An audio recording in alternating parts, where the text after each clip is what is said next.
this morning we have been talking about the system of globalization, which has now become a reality. It started about 20 years back, and now India more or less is quite integrated in the system.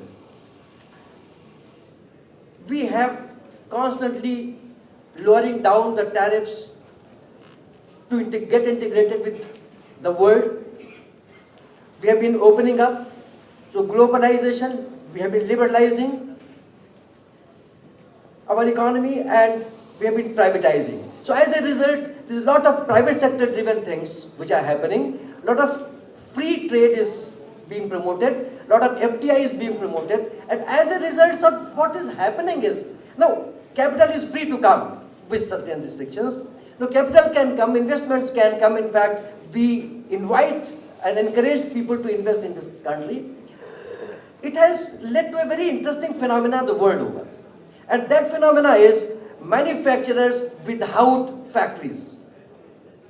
You have a lot of manufacturers who do not have factories. How the system operates? This all means that they have ideas being implemented by, as far as design is concerned, being implemented by Italians. Manufacturing process, maybe Taiwanese or Vietnamese, packaging by Chinese, and ultimately being marketed again by them. So these people have control on two major things. One is design, other is marketing. And remaining production part, they fan off. Now this is what they are doing, is fanning off part of components of production process in different countries, to different people, in different circumstances. Why they are doing it? Because they want to be cost effective.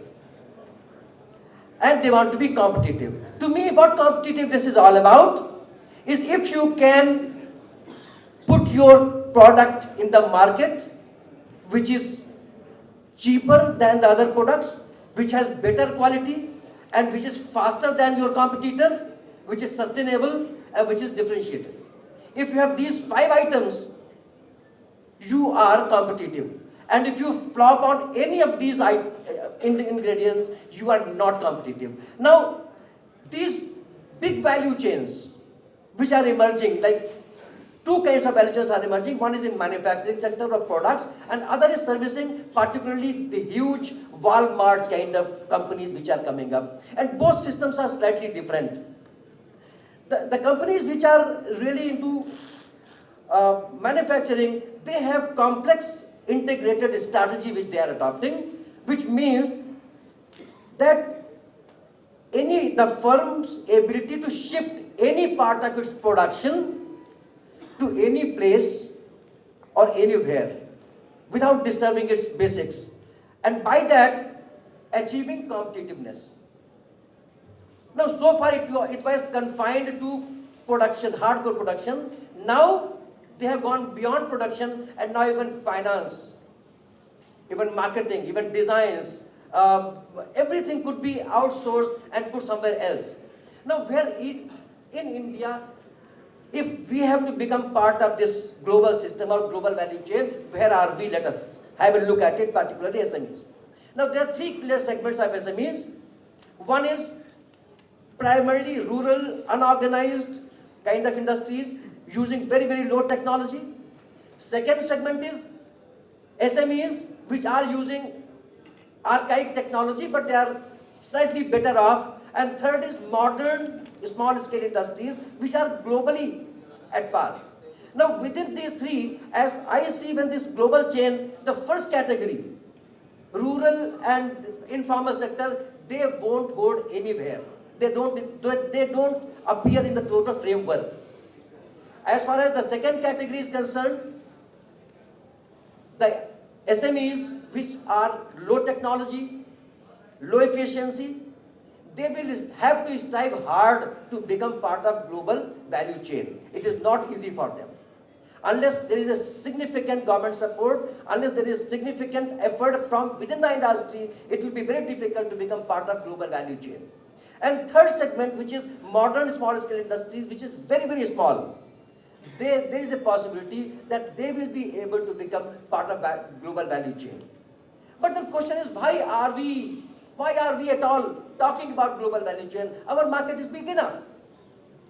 And the argument has been that we talk of global value chain and integration with it because it has a lot of spillovers, knowledge spillovers, technology spillovers. So once you become part of global value chain, you get lot of technology, lot of knowledge, lot of information, lot of market information, and if you are able to integrate all those factors, you are able to be more competitive than others. And this is what, to begin with, Korea has done, Taiwan has done.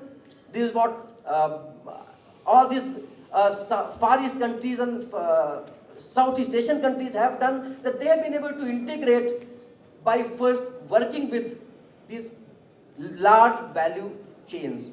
And this is what probably we have to look at. But given the situation, I don't think it will be very easy for Indian SMEs to be part of global value chain.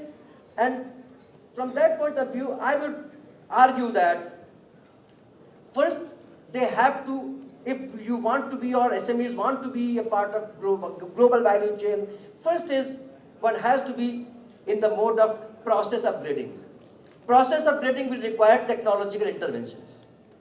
Second will be product upgrading, where you will require a lot of innovations to bring in new product in the market. And third is functional integration, where you are talking of, again, design and markets. So these three fronts will have to be addressed, and for this, cost efficiency, quality, variety, and responsiveness followed by differentiation will have to be adopted. If we are able to do all these things, only then and then we'll be able to think of getting integrated in the global value chains.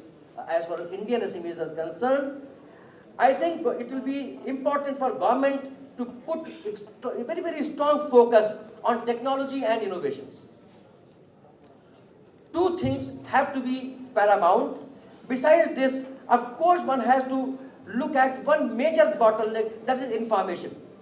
And industry associations can play a very, very critical role in obtaining information on world markets, information on demand patterns, information on availability of designs, technologies, raw material, everything, and because this all has to be organized and managed.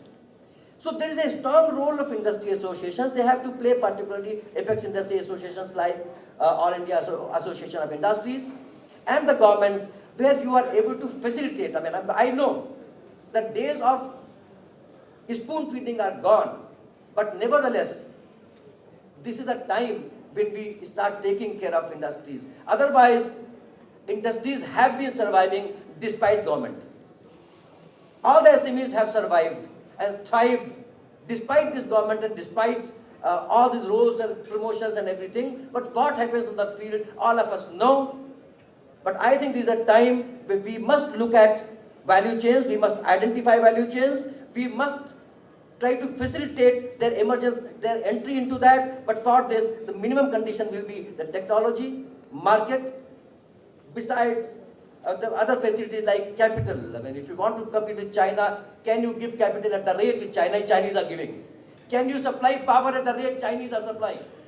Can you give infrastructure the kind of Chinese are able to provide infrastructure? So if you're not able to, what are we doing? And what are we talking about?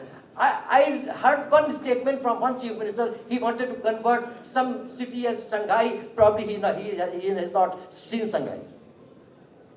This kind of daydreaming when we talk, I think that is not working.